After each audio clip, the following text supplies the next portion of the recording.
Let's talk about Unprisoned on Hulu.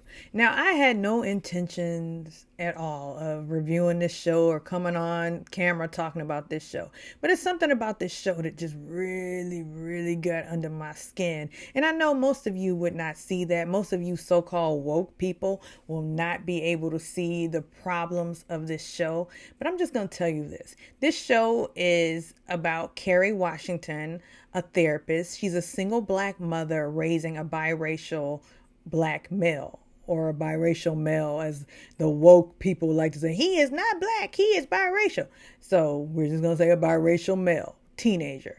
And her father is Delroy Lindo, and his name is Edwin, but we find out later on his name was really Eddie, but he changed it to Edwin to gain more respect in the world, because Eddie sounds like somebody's kid or something like that. I forgot what he said. So it follows Paige. She's a therapist, as I said, a single mom. Her dad has been in jail for 17 years. He's a career criminal, but this last, whatever he did, got him locked up for 17 years. Now he's out of prison, and now he's coming to live with her and her teenage son. She has built this life for herself that she has kind of protected herself, her heart, from things, and protected her son from things. And she didn't want her son to have anything to do with her father, because she didn't want him to experience what she had experienced as a child. And from what she experienced as a child was he was in and out of her life, and she was in foster care because her mother, who they didn't discuss till later on, was apparently a prostitute whore, as she said, and a drug addict. So this already disgusts me. And I know people are like, well, it happens every day. It's real life. That's what happens with black people. Black people have trauma. But do we need to keep seeing it on TV? Do we need to see the trauma of black people all the time on TV? And this show, is kind of crafty because it's wrapped up in a package to make it seem like it's a pretty story. But it's really not a pretty story. It has every trope.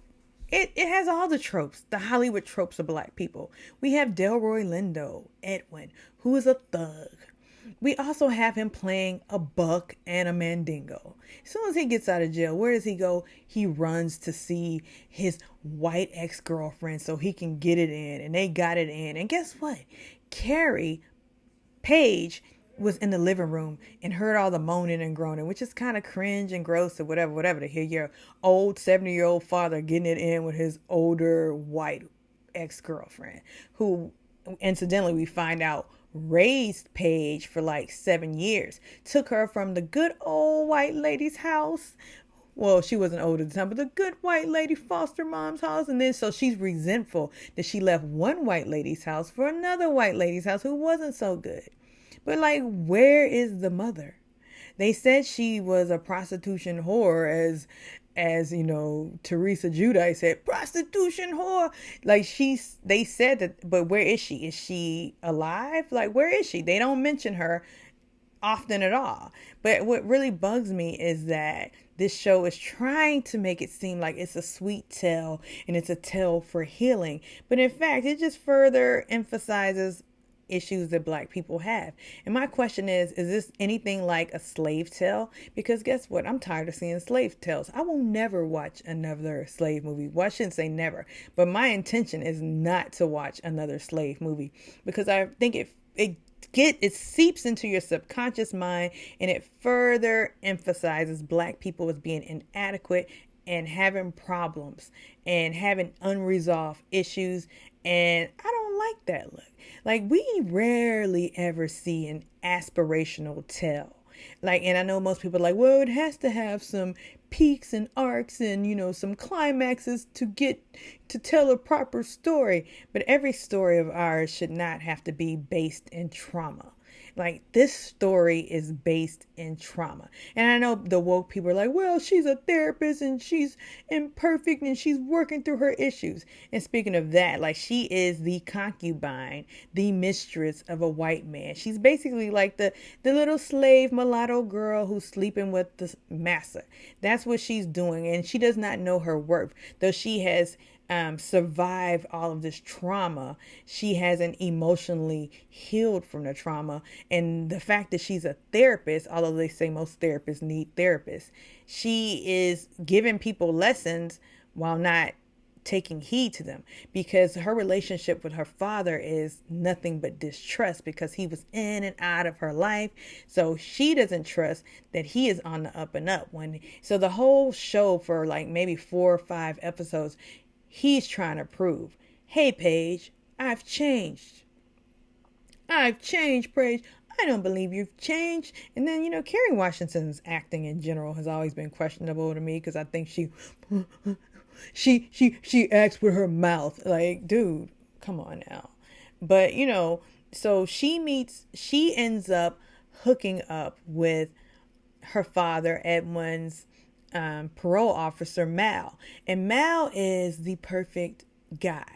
His persona is, he gets it. He understands her neurosis. Is it neurosis?